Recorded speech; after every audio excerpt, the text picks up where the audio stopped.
ఎంతమంది సంతానం? 19 మంది. ఆ రోజులు ఎక్కువ మంది. ఇప్పుడు ఒక్కరు వద్దు, ఇద్దరు ముద్దు, ఒక్కరు వద్దు అని చెప్పేసి ముగ్గురు వద్దు అన్నారు.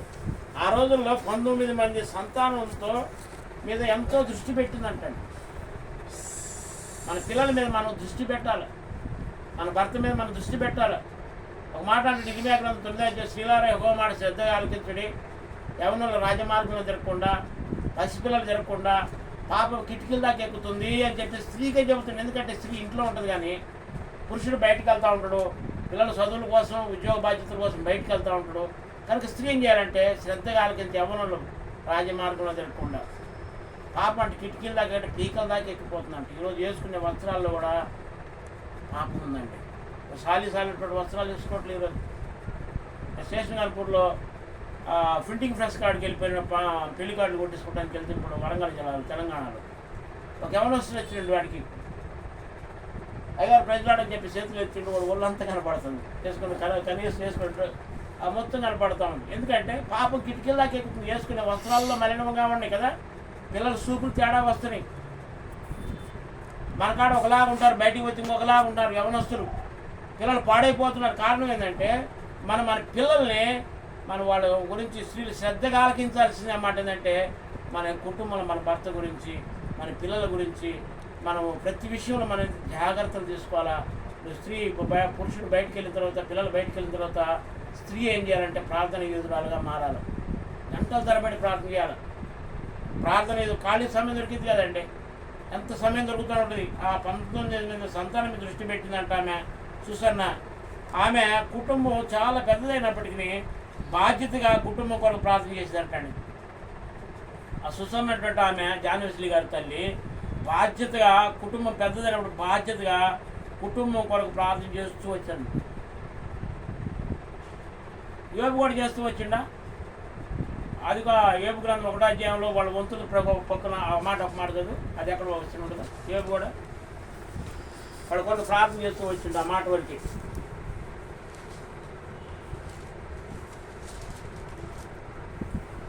యోబు గ్రంథం 1వ అధ్యాయం ఉంటుంది, 6, 7 వచనాలు ఉంటుంది. ప్రతిరోజు తన పిల్లలను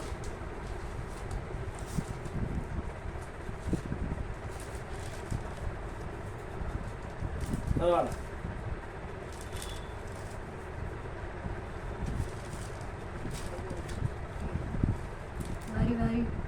వారి విందు దినములు పూర్తి కాగా, వారి విందు దినములు పూర్తి కాక తన కుమారులు పాపం చేసి తమ హృదయములలో దేవుని ద్వేషించిరేమో అని వారిని పిలువనంపించి వారిని పవిత్రపరిచి అరుణోదయమును లేచి వారిలో ఒక్కొక్కరి నిమిత్తమై దహన బలి నర్పించు వచ్చాను.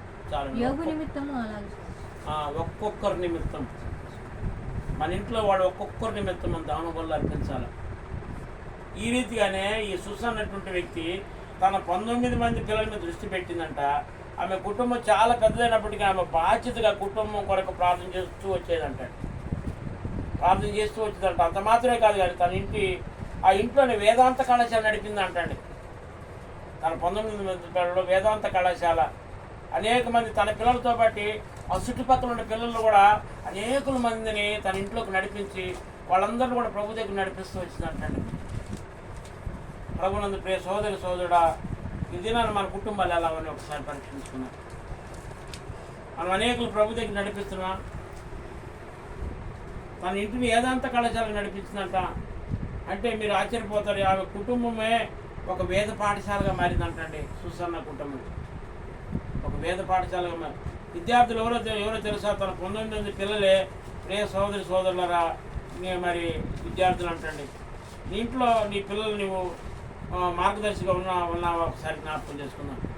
ఒక తల్లిగా మరి నీ ఇంట్లో ఒక ముఖ్యమైన వ్యక్తిగా నీ పిల్లల మీద నువ్వు బాధ్యత ఉందా?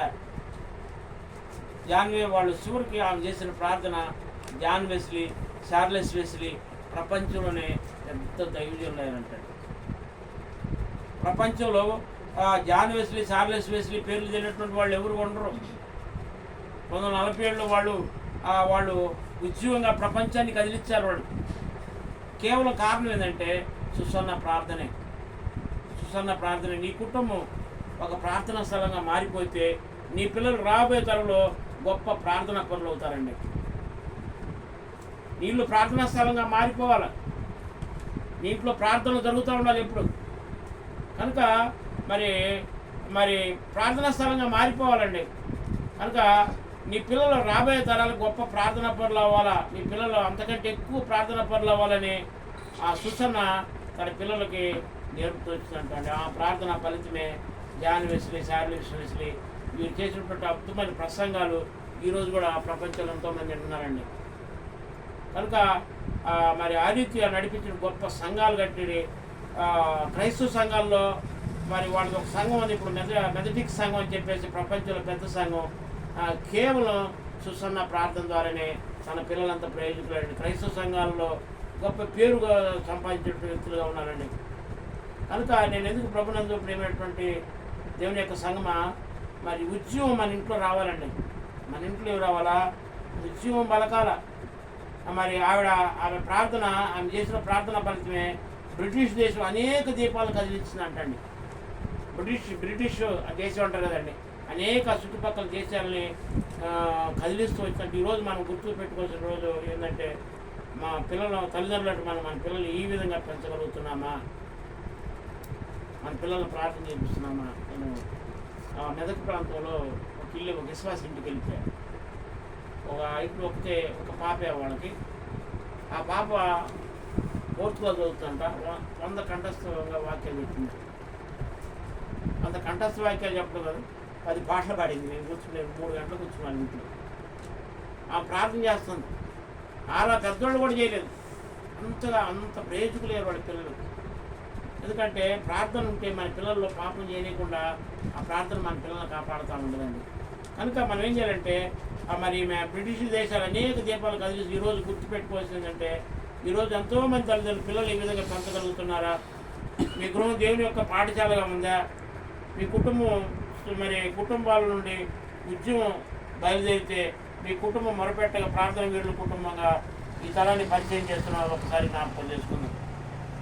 ఈ తరంలో ఎక్కువ నిర్లక్ష్యం చేస్తున్నారు. నిర్లక్ష్యం అంత నిర్లక్ష్యం. అంటే ప్రార్థన అంటే నిర్లక్ష్యం, బైబిల్ చదవటం అంటే నిర్లక్ష్యం. ఈరోజు మన ఎబ్రోన్ క్యాలెండర్లో వాక్యం చెప్పగలరా? చదివారా?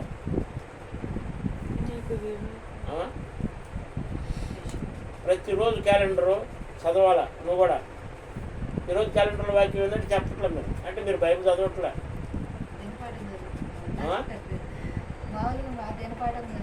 క్యాలెండర్లో ఉంటుంది. ఈరోజు మన తారీఖు అంతా 7వ తారీఖు ఏదో ఉంటుంది.